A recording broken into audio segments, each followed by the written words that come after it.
Felicity, welcome to the FrontRunners. I'm so happy that you're here. Hi, thank you for having me. You are going to see an orange chair. That is our FrontRunners chair. Yeah, so watch your head and take a seat.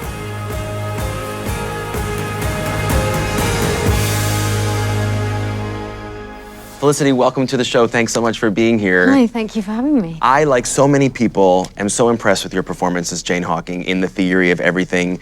Do you feel like this was the most demanding film role that you've taken on? Absolutely. Why? And because I was playing a real person, and knowing that they are going to be seeing it at some point really raises the stakes. And because I was telling this woman's story over 25 years, it felt like, okay, I'm going to need a lot of time to prepare for this and to really understand all the emotional shifts throughout her character over those years. Right now, you're at such a high in your career and so much acclaim for this performance. Is there an experience that you had earlier in your career that made you think that you could really be on to something special with acting? It would have to be when I worked with a director called Drake Doremus.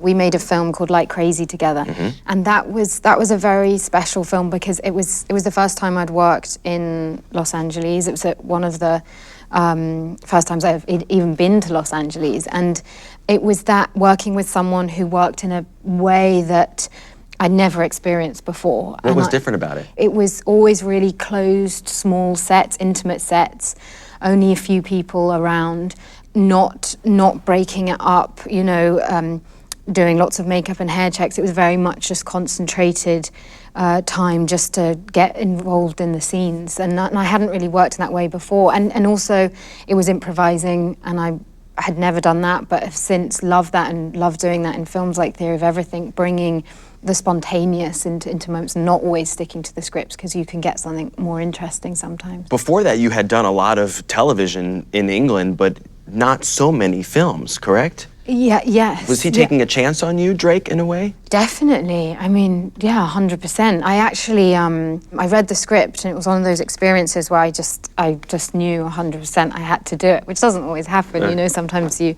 have doubts about something, but with this, it was absolutely, just felt so right. I liked there was such honesty in it, and then I spoke to Drake on the phone, and we had such similar tastes, and he said, would you just make an audition tape? And then I made that, and I didn't meet Drake until I flew out. And I remember coming through the airport in Los Angeles, and you know, it was a low-budget film, so he kindly came and picked me up, and we went and had dinner, and we're like, right, this is it.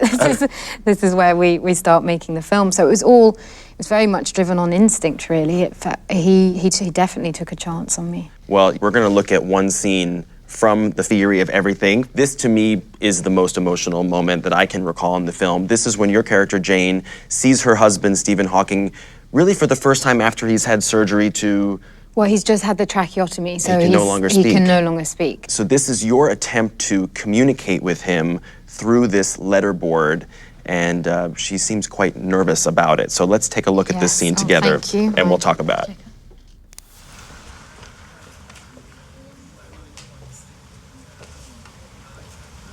This is a spelling board. Firstly, you tell me what letter you want by blinking when I say the colour of the group that contains the letter. Once I know the group, you can choose the character inside that group by blinking again when I say the colour of each letter within that group. Now, one thing I was struck by when I watched this film for the first time is that Jane is such a confident woman, but her voice is quivering in this moment. She's so uneasy, isn't she? Yes. Well, it's two things. It's firstly the idea that Stephen Hawking, her husband, who's this incredible mind and man, can no longer use his voice anymore, and that idea of losing that part of your identity is horrific. And she doesn't want to show him how emotional she is, because it's not about her. She wants to put a brave face. Exactly. So she's trying to hold it in, and trying to just, okay, we're going to get through this. We're going to find something. This is not going to be a problem. Yeah. Well, let's see how it goes. Apparently. Let's just try.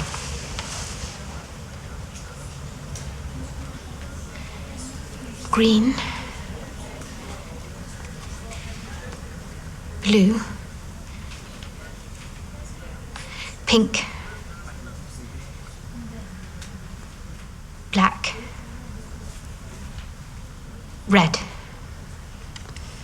mean, and instantly you see on your face, her face, she knows this is not going well. Well, she knows how ridiculous it is. You know, she's holding up this stupid board. I mean, that's not going to do anything. How are you supposed to communicate all your feelings and thoughts to that silly board? And she knows it. She knows that it's so inadequate. Well, let's keep going.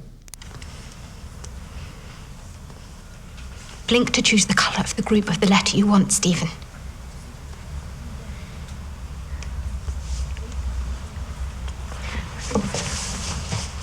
I remember at this point watching the film thinking to myself, I really put myself in his shoes at this point. If I were in this position, what would I even begin to think of saying?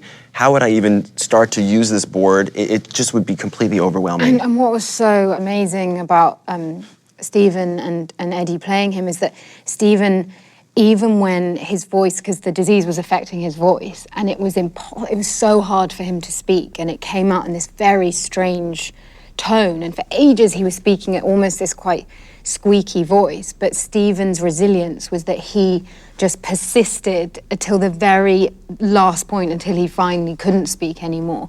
He's lost at this moment. He's like, how do I navigate this? This is one of those things that is almost insurmountable. It's so much despair, and it continues.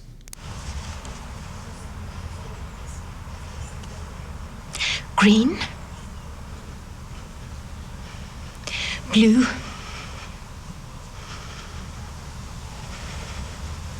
Pink.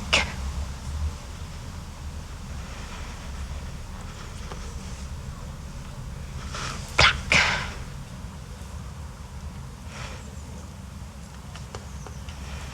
Red.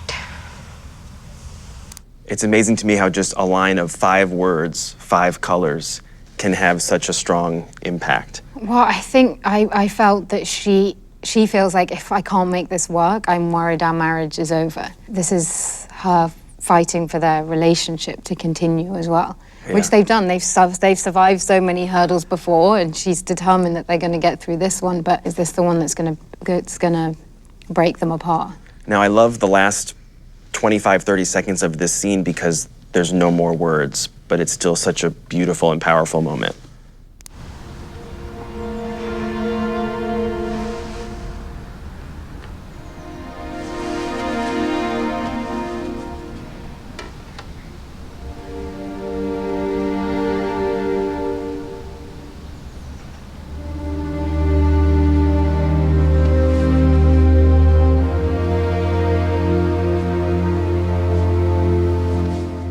You and Eddie have known each other for many years before you made this film. What was it like once you finished this shooting day and you finished doing this scene however many times you did it? I think we probably had about 5 more scenes to do. Of course you did. Because it was quite a jam-packed schedule. So we would on that day, I think, we were then jumping back to being, when one of the scenes when they first met. So then we had to go back in time and remember who these people were when they were sort of young and didn't know what was ahead of them. Now that you finished this process, what is your bond like with Eddie? He's a great friend, and you don't make something like this without having a lasting friendship afterwards. Yeah, I can see why. It's a powerful scene, so I really appreciate you talking to us about it. Thank you very much. Well, Felicity, thanks so much for your time today. I really appreciate it. And thanks to the AMC Century City Theaters for having us today. If you haven't yet checked out The Theory of Everything, be sure to see Felicity's fantastic performance. And thanks so much for watching Fandango FrontRunners. To show our appreciation for you joining us today, we've made you your very own Fandango gift card. Thank you very much. So now you have to take your photo with me. This is very high tech. 1, 2, 3. Thank you. Your selfie So good to see machine. you. Great. Thank you so much.